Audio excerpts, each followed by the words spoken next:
टकसाल मिंट्स सिक्कों का उत्पादन करने तथा सोने और चांदी की परख करने एवं तमंगों का उत्पादन करने के लिए भारत सरकार की 4 टकसालें मुंबई, कोलकाता, हैदराबाद तथा नोएडा में स्थित है।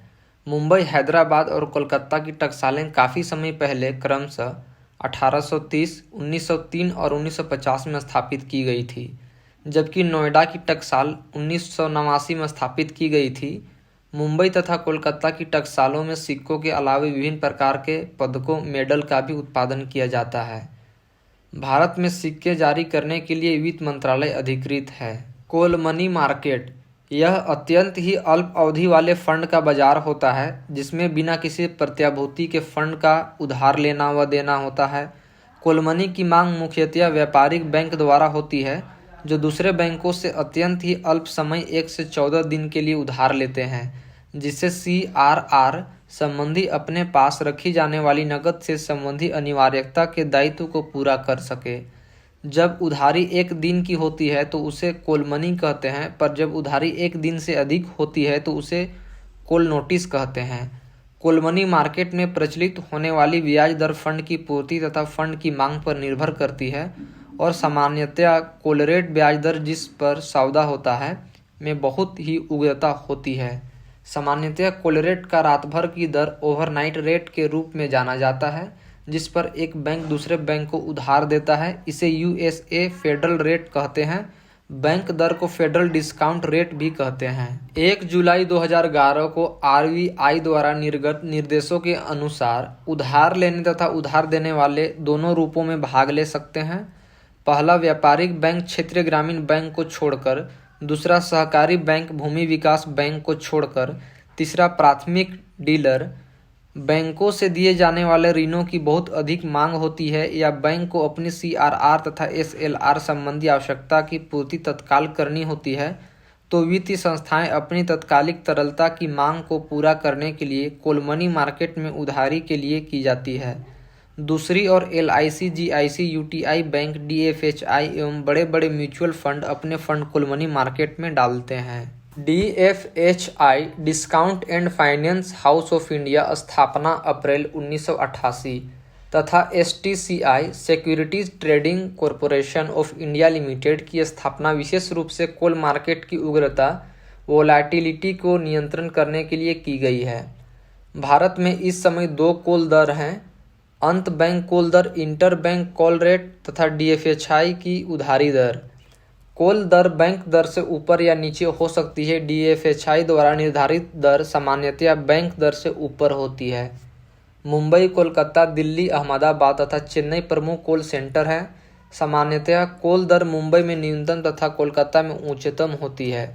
रिजर्व बैंक ऑफ इंडिया परोक्ष रूप से हस्तक्षेप करके कोल बाजार की उग्रता में कमी लाता है एवं इसे स्थायित्व प्रदान करता है।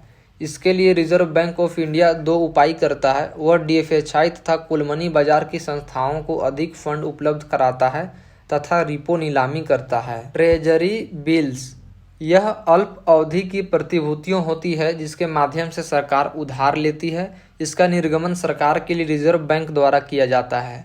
वर्तमान में RBI 91 एवं 364 दिन की ट्रेजरी बिल्स निर्गमित करता है। इनकी न्यूनतम राशि 25,000 रुपया तथा इसी गुणांक में होती है।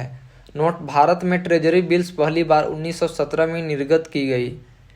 एडहोक ट्रेजरी बिल्स एडहोक ट्रेजरी बिल्स यह सरकार की अत्यंत ही अस्थायी फंड संबंधी आवश्यकता की पूर्ति के लिए निर्गमित की जाती है। यह रिजर्व बैंक के नाम से निर्गमित होती है। भारत में इसकी शुरुआत 1955 में की गई थी, लेकिन 1997-98 की बजट में इसे बंद कर दिया गया। तरलता की दृष्टि से प्रतिभूतियों एवं ऋणों का अनुक्रमण क्रमशः नकद, एडहोक ट्रेजरी बिल्स एवं कोल मनी। मुद्रा बाजार का उप बाजार एक विशेष प्रकार का प्रतिभूति बाजार है। ये प्रतिभूतियों कोल मुद्रा, अल्पावधि के बिल, 182 दिन की ट्रेजरी बिल, जमा प्रमाण पत्र और व्यापारिक पत्र आदि। DFHI अर्थात discount and finance house of India limited मुद्रा बाजार की एक विशिष्ट संस्था है जिसकी स्थापना 1988 ईस्वी में की गई तथा इसका कार्य बैंकों तथा वित्तीय संस्थाओं की कटौती और फिर कटौती की आवश्यकताओं को पूरा करना है। MMMFS अर्थात मनी मार्केट म्यूचुअल फंड से एक अन्य विशिष्ट संस्था है जिसकी स्थापना का उद्देश्य व्यक्तियों को मुद्रा बाजार के उपकरण उपलब्ध कराना था। इसकी स्थापना 1992 ईस्वी में की गई। पूंजी बाजार मुद्रा बाजार से इस बात से भिन्न है कि मुद्रा बाजार अल्पावधि की वित्तीय व्यवस्था का बाजार है, जबकि पूंजी बाजार में मध्यम तथा दीर्घकाल के कोषों का आदान प्रदान किया जाता है। भारतीय पूंजी बाजार को मोटे तौर पर दो भागों में बांटा जाता है, गिल्ड एज्ड बाजार और औद्योगिक प्रतिभूति बाजार। गिल्ड एज बाजार में रिजर्व बैंक के माध्यम से सरकारी और अर्ध सरकारी प्रतिभूतियों का क्रय विक्रय किया जाता है। गिल्ड एज बाजार में सरकारी और अर्ध सरकारी प्रतिभूतियों का मूल्य स्थिर रहता है और इस क्षेत्र की अन्य प्रतिभूतियों के समान इनमें अस्थिरता नहीं होती है।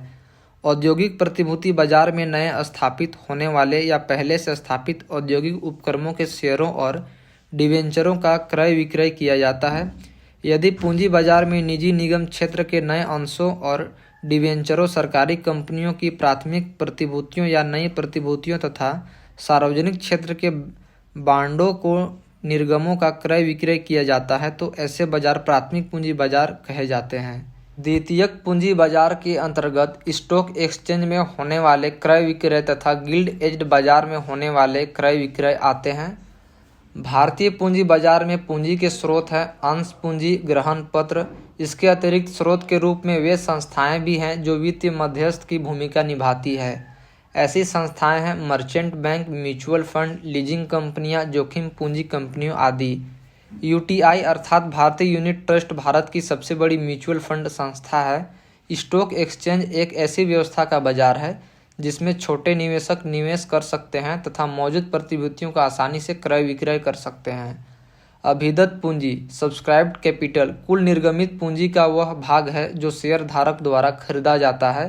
कंपनी द्वारा लाभांश की घोषणा अभिदत्त पूंजी पर ही की जाती है।